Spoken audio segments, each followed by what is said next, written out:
Good morning, everybody. Welcome to Morning Call for, Thursday, the 6th of June, 2019. I'm Fab from Hamburg, and I have a very busy day today, but I will nonetheless try to quickly give you an overview of the important tech news that you should know about today. So I'm going to try to make this quick. There's quite some stuff to get through. First off, I had talked about the Autonomy acquisition a while ago. In the UK, there's currently a court case where I think Lynch, what's his first name? Mike Lynch, the previous chief executive officer, is suing HP, I think.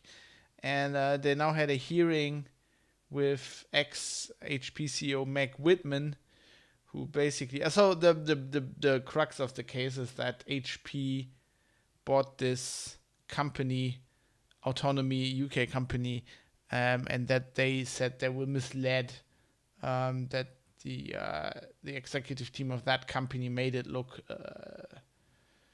worth, or made them pay a lot more than it was actually worth. So register here, quick recap. In 2011, HP bought Autonomy, a maker of software to keep track of unstructured data, founded by Mike Lynch in the UK, for $11 billion. Roughly a year after the buyout, the US IT titan wrote down the value of Autonomy by $8.8 billion, claiming the British firm had misinterpreted its value. Mike Lynch denies this. Meg Whitman was HP CEO during the aftermath of the ill-fated acquisition, the details of which were hammered out when Leo Apotheker led HP and Whitman was a board member.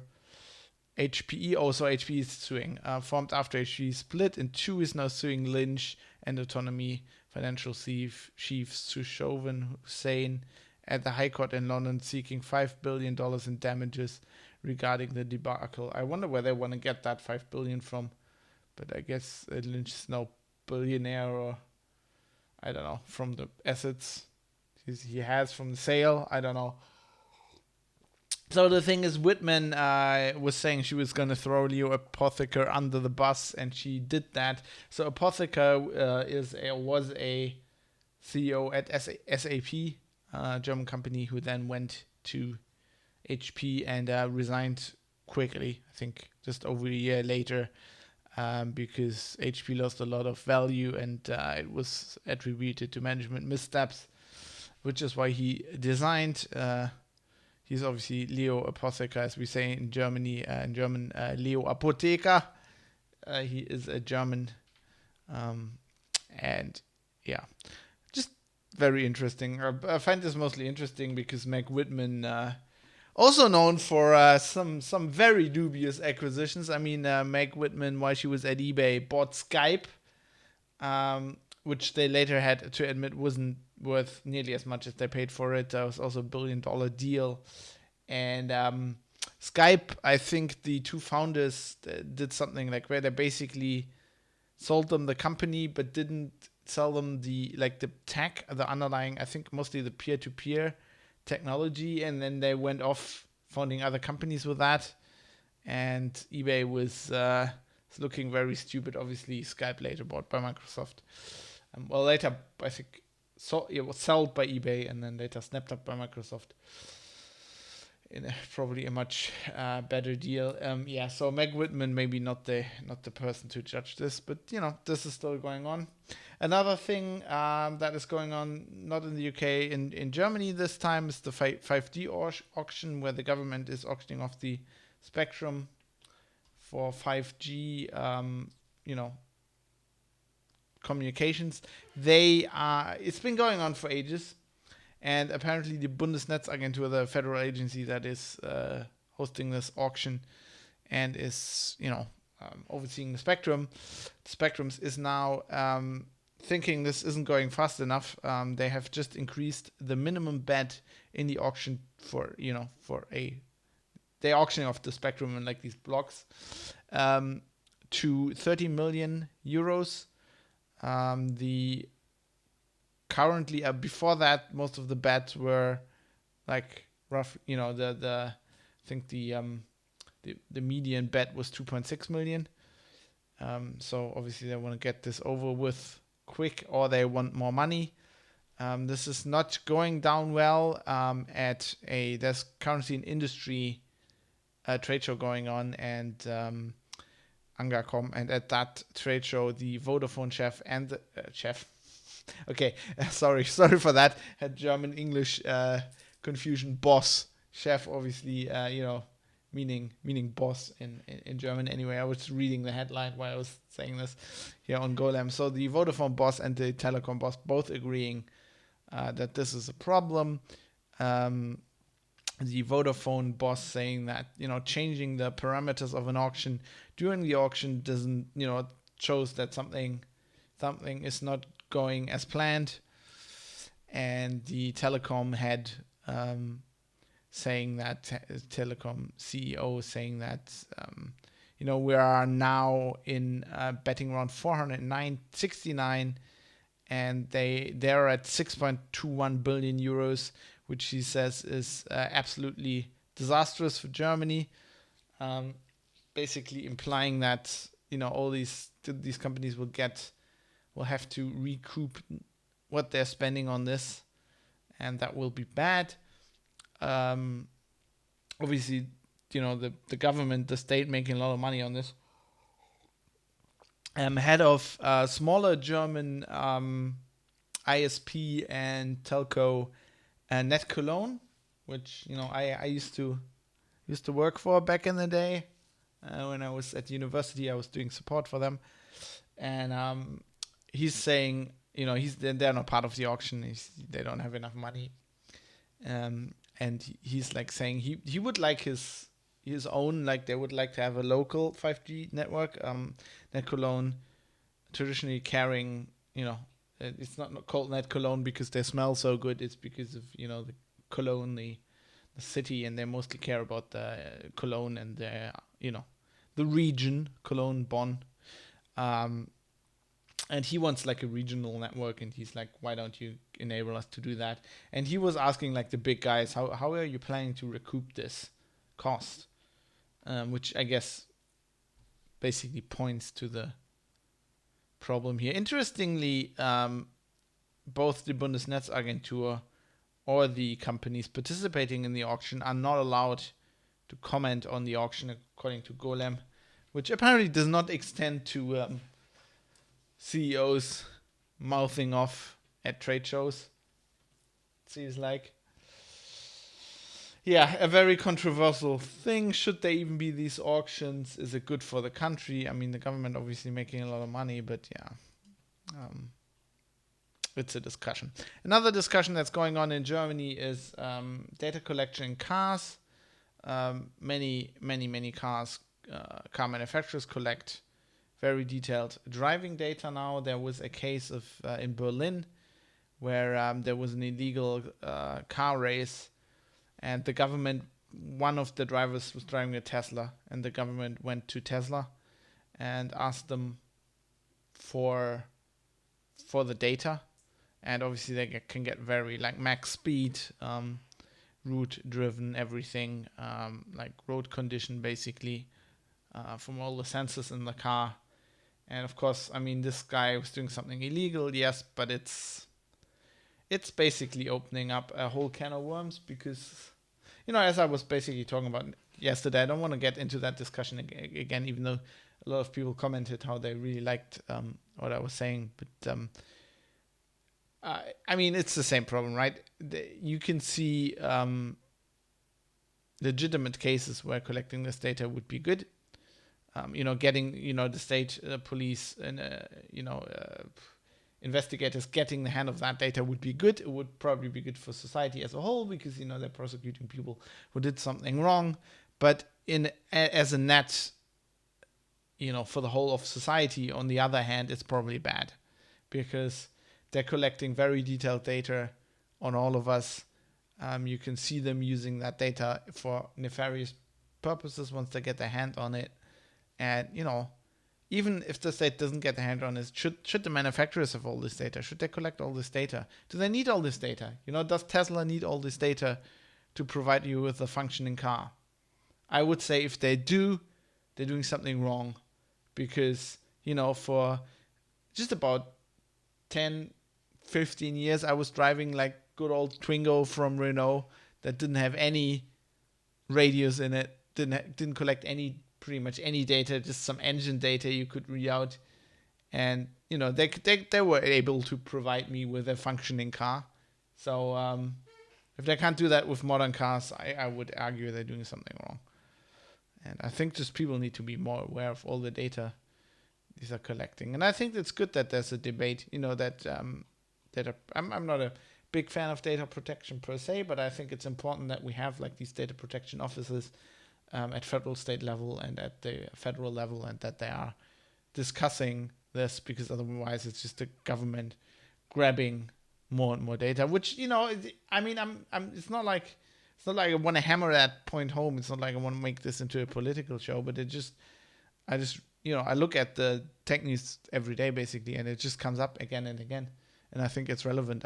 I'm put these stories in based on how relevant I think they are, how much, if I think you should know about that, I throw a few gaming stories and stuff and fun stuff in because this is entertainment as well, but so it just comes up again and again.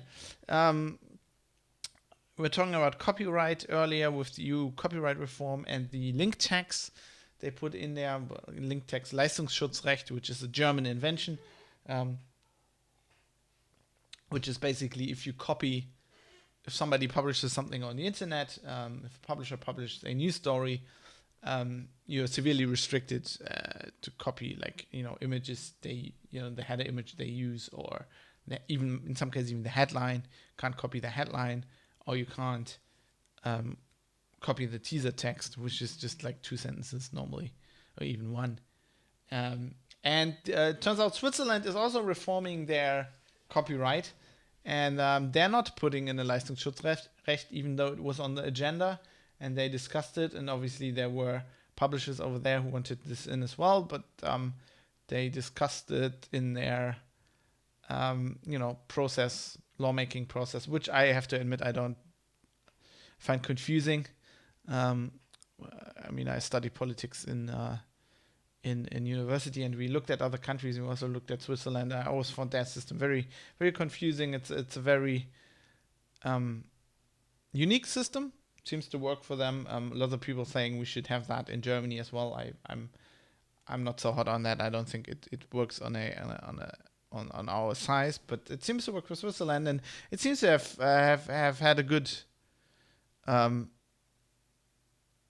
good result in this case. So if you're in Switzerland, I know Igwig, who watches this show once in a while, lives there. Good on you. I mean, the shame is basically nobody cares. I mean, the problem with the EU copyright reform is that it has a broad impact, even on the world, basically, because the EU is a big power.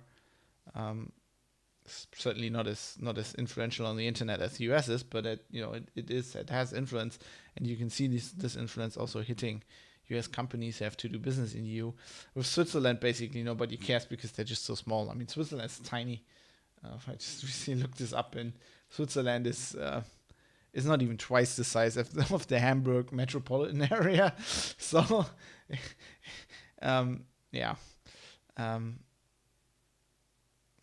Aski is also from Switzerland. He says, "Oh, by the way, good morning. I forgot all this at the end of the show. I was so preoccupied with getting the show started. Good morning, Aski. Good morning, Reamed. So yeah, yes, you have it quite nicely there. All your pilfered Nazi gold set you up quite well. I also want to thank Claw of Light for resubscribing 4 months now. Thank you very much. I do appreciate it a lot. Yeah, so it seems like you're doing quite nice. But also the other problem. I mean, you're much more in Switzerland. You don't have Leistungsschutzrecht now, but you're much more affected by the EU as well, right?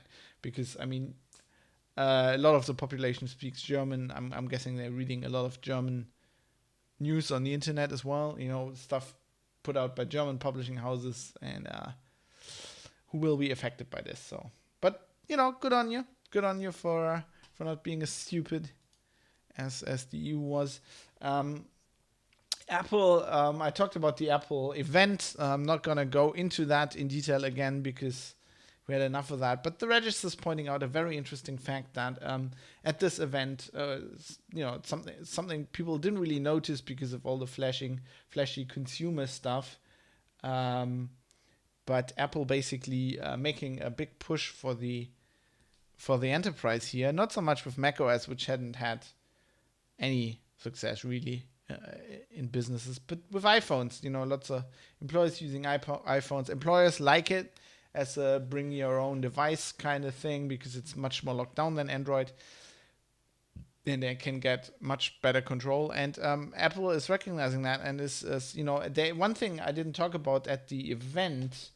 They were basically they're now mandating the Apple login for apps. So they're basically incentivizing or basically strong arming developers to build that into the app. So basically you have to use Apple login now. And one thing that allows them to do is integrate that a lot better in the enterprise with Active Directory. And it's your Active Directory, and they're doing a lot, user enrollment, single sign-on, stuff like that. The register has a very long article on this, which is interesting. So still sniggering at that $999 monitor stand. Apple just got serious about the enterprise. If you want to read that, it's very interesting. I saw a very cool guy on Twitter basically saying $1,000 monitor stand. I already have my $1,000 monitor stand, posting a picture of like his Dell monitor on top of like educational books. I think he's a mathematician, and they were just all like math and statistic books. I guess they're $1,000, and they're just high enough to make it decent. Monitor stands, I really like that. Speaking of Apple has used Apple has used their copyright claim to pull down the YouTube videos of the I talked about them announcing that stand and people basically barking at that and booing and sniggering, and Apple's pulling these videos off YouTube, basically censoring. I mean, you can't call it any other way. They're not pulling the other videos of the event down, just the ones where you can hear the booing. Register commenting on this because basically I think they pretty much broke that story and were the reason for it. And they uploaded an MP drive. Oh, Jesus Christ. I'm in German mode today. MP3. They uploaded an MP drive. Christ. To conserve it for history, as they say, because you never know when history may be hidden from view. And this ties in with a larger debate on YouTube right now that Register is also talking about. So under the subheadline, Chaos Reigns, which I think fits quite well. So there is a Vox journalist called Carlos Maza, who I guess is gay, which really I don't care, I don't care who you bang, but it's made an issue here because there is a guy on YouTube, YouTuber, I think he builds himself as a comedian, Steven Crowder, who I guess is quite conservative, who kept Mesa was writing like these articles, this article series, and with everyone, like Crowder would publish a video and basically what he said, like debunking him, but also he made it quite personal, which I mean that's just a part of the medium on YouTube. That is nothing out of the ordinary, but he was also kind of insulting Mesa, and I think he used some, he was commenting on that he was gay and used some not very nice words for that, which I'm certainly not for. I mean, I'm at heart I'm a equal opportunist swear word proponent. I think swear words shouldn't be off limits, but I guess that maybe. I mean, this is just a good taste. So that's not something you want to do, but I mean, it happens. I mean, this is another case in my eyes. Vox then used this whole thing. Vox runs The Verge and other sites and podcasts and stuff, and they used this whole thing to basically make this campaign against Crowder, who was by the Mesa's admission was doing it for years, and like months ago Mesa was just making fun of that on Twitter. He's like, oh man, this guy makes a video about every article I write. That's like the most serious relationship I've ever had and stuff. And now it's just turned into Vox going after Crowder. And after this all broke out, obviously YouTube now acting, they I think demonetized the channel. Then they didn't. Then they said, okay, it's because he's selling T-shirts. Then they were like, no, it's not, because it's just going back and forth. Twitter is it's a shitstorm on Twitter about it, of course. I just this is another one of these reasons. I mean, as I said on the show yesterday, it's another one of these to keep coming out as well. It's just like if that guy was just a private person, I would say yes.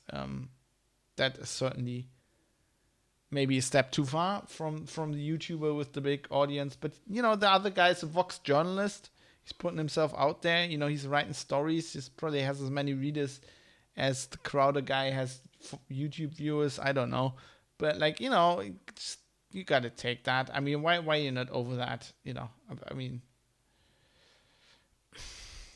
I had my people had been calling me gay. I mean, I don't. I'm not hurt. But then I'm not gay. I don't know. And if I was, I don't know if I was. I hope I would be over. Just ignore that. I mean, you're just. It's just. You're a journalist. Just fucking take it. Do you have to, have a personal vendetta? And it's not a personal vendetta anymore if you pull in the whole publishing thing. I mean, the downside with that is I can actually. The thing that makes these so difficult for me is I can see he has a point. He does have a point. But the problem is this gets pulled into this YouTube thing, which gets pulled into I would even almost call it censorship. It's not censorship in a traditional sense, which is state censorship, but it's platform censorship. From somebody who runs a platform, a company who certainly has the right to do that, but still, they make arbitrary decisions on these kind of things. And I think it's just in the end, it's bad for society as a whole. I mean, Heiser wrote a story on this whole Crowder Mesa thing, basically congratulating YouTube for doing it. So basically, Heiser billing it as a fight against hate and lies, and that headline for me is extremely problematic because most of this stuff just isn't hate, and if you go at this seriously and politically and in a legal sense, then lie is a very strong word as well. It's the whole discussion with Trump and journalists suddenly starting to say that the president of the United States is lying, because the problem with saying somebody is lying is you're implying intent. So, and they're talking about flat Earth videos and stuff like that, and climate science. So I might have a very different viewpoint from you on climate change. and I might make a YouTube video saying climate change doesn't exist.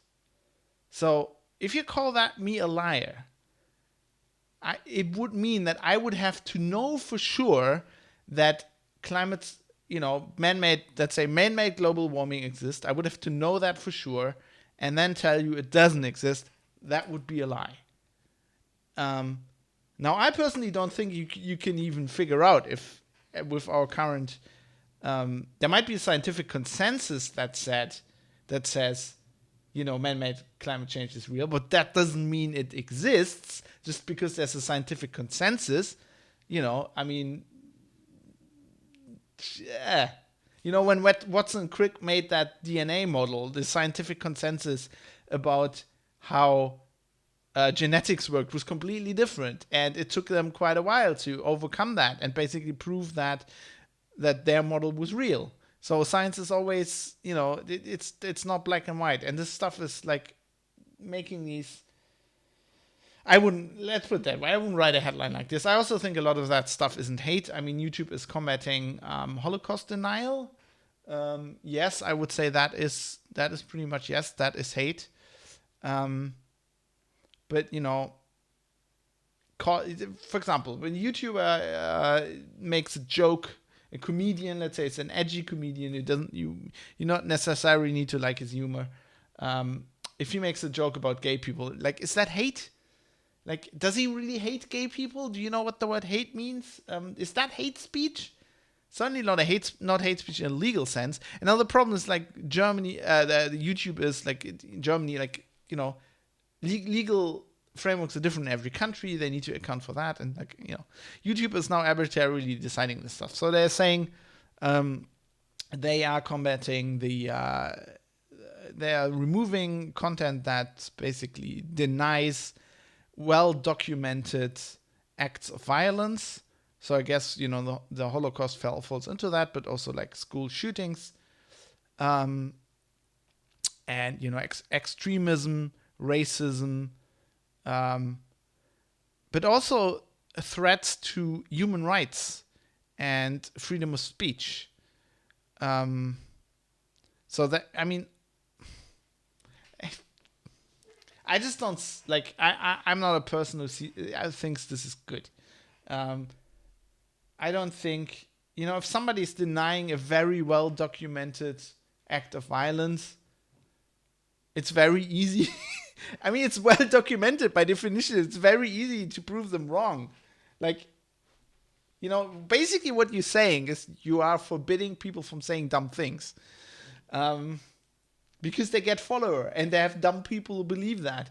But the thing is, by censoring this content don't call it censorship, by removing this content from your platform, you're not removing the people that believe that. You're not eliminating, you are kind of, yes, you're limiting people's audience, but also you're making the problem worse because they're like, oh yeah, they're being censored. Of course it's right. Like, if somebody says the moon landing didn't happen and YouTube censors that, or, throws the content off, that just makes people believe in it. Like, they're going, well, there must be a reason they're deleting these videos. If it was just wrong, why would they delete these videos? It's just, I think it's very, very, very difficult. I mean, the Heiser story also says, like, there's a picture of, YouTube has a pride logo at the moment. They're saying as long as there's homophobes on YouTube, it's hard to take this logo serious. And you're like, or I'm like, why? I mean, this logo says, YouTube is saying our platform, we are actually for LGBT rights, right? This article says LGTB pride. So a little fuck up there. But yeah, I mean, isn't that good? That's YouTube. That's the platform saying, it's the people who run the platform saying we are with you, right? And does that mean they need to censor everybody who's not, like, delete the content of everybody who doesn't agree with you? Like, I personally don't respect people who who are agitating against somebody just for their sexual orientation. I don't respect them at all. Like, I'll be happy to insult them as well, but I don't want their content deleted. I don't want them to be. I said this is just dumb. Why? It doesn't help anybody. Also, one thing I found very, very interesting is like one of the things YouTube says we're deleting videos. I'm trying to translate this. I didn't find an English source on this. We're trying to delete videos that basically say that a group of people is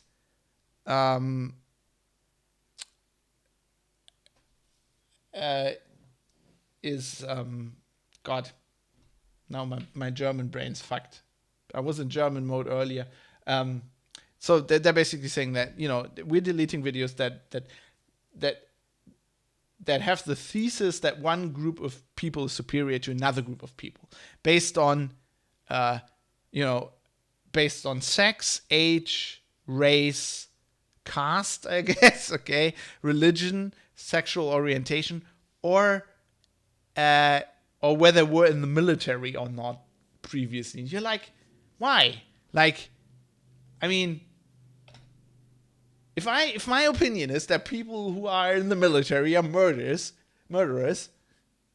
that's an opinion. That's a valid opinion.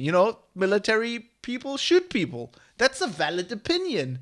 Why am I not supposed to express that opinion on YouTube? And conversely, if somebody says, "Oh, Fab, you scum. You were never in the military. You're unpatriotic scum." Like, I don't agree with them, but I don't want YouTube to forbid them to say to publish that opinion. It's a valid opinion. Somebody thinks people who haven't served in the military are, basically bad citizens. Yeah, this is an opinion somebody can have, of course. Like, and also, like, if you have videos that say that somebody's superior because of age, yes, some people are, but just like, people are better at certain things when they're older or younger. Like, younger people have better reflexes than me. I think that's probably, you can probably prove that. It's probably a fact. It's, and very old people are very bad at running.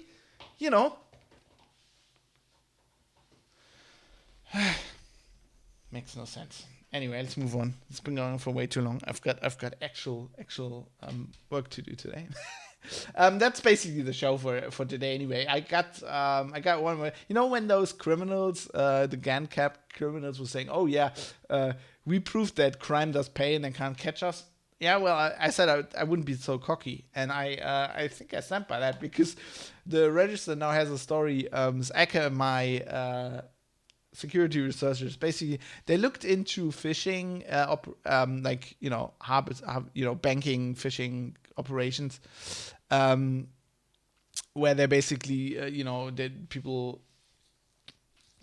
run like these malware botnets, and they collect personal information to use in other phishing attacks, to use in bank fraud and stuff like that.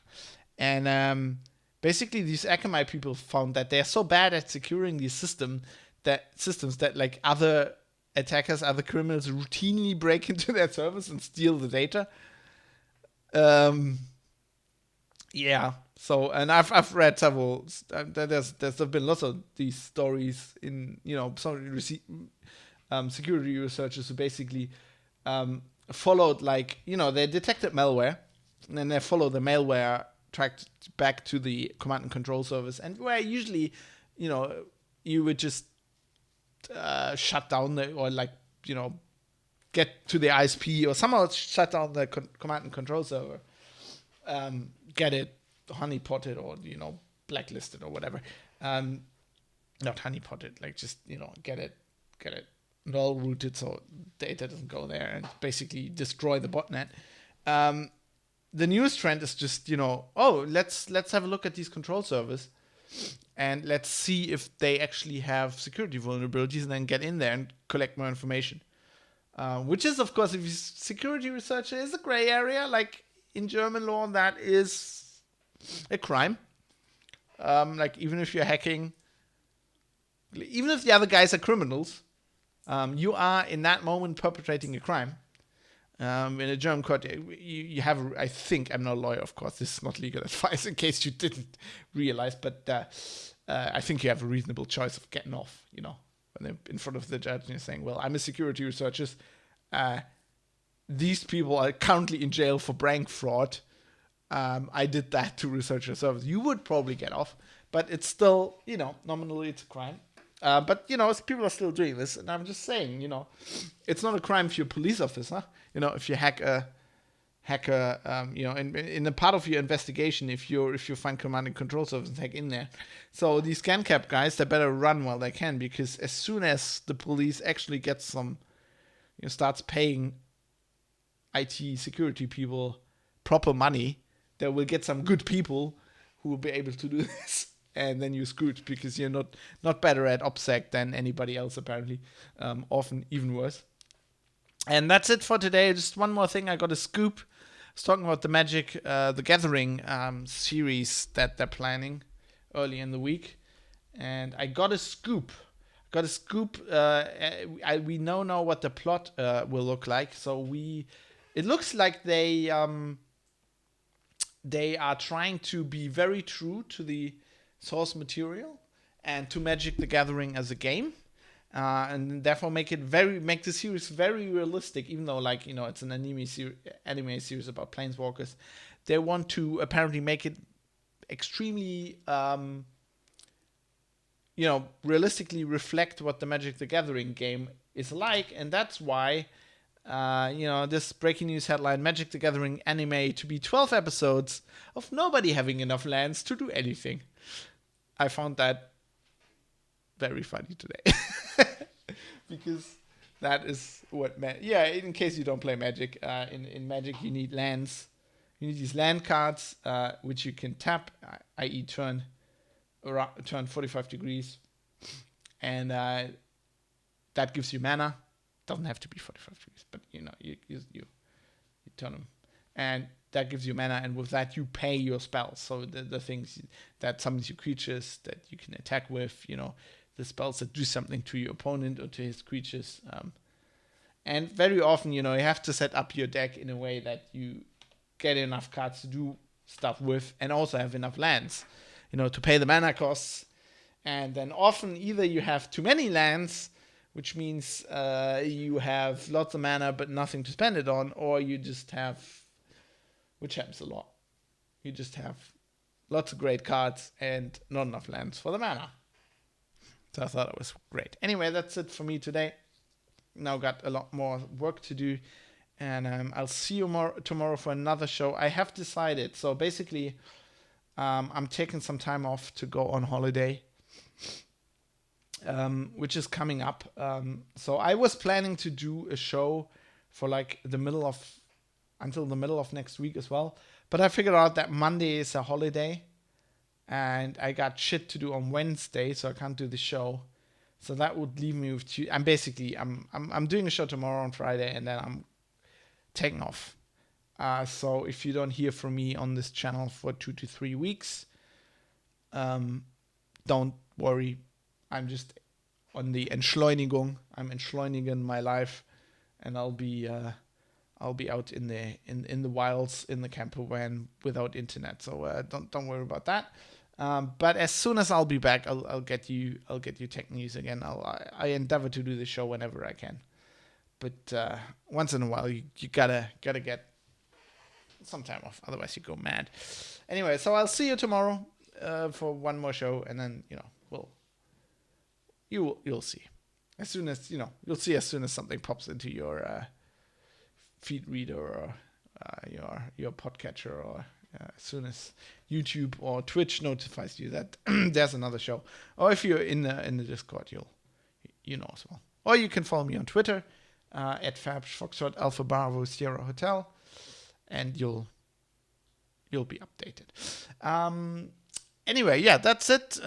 See you tomorrow for more tech news. Until then, have a good day. Goodbye.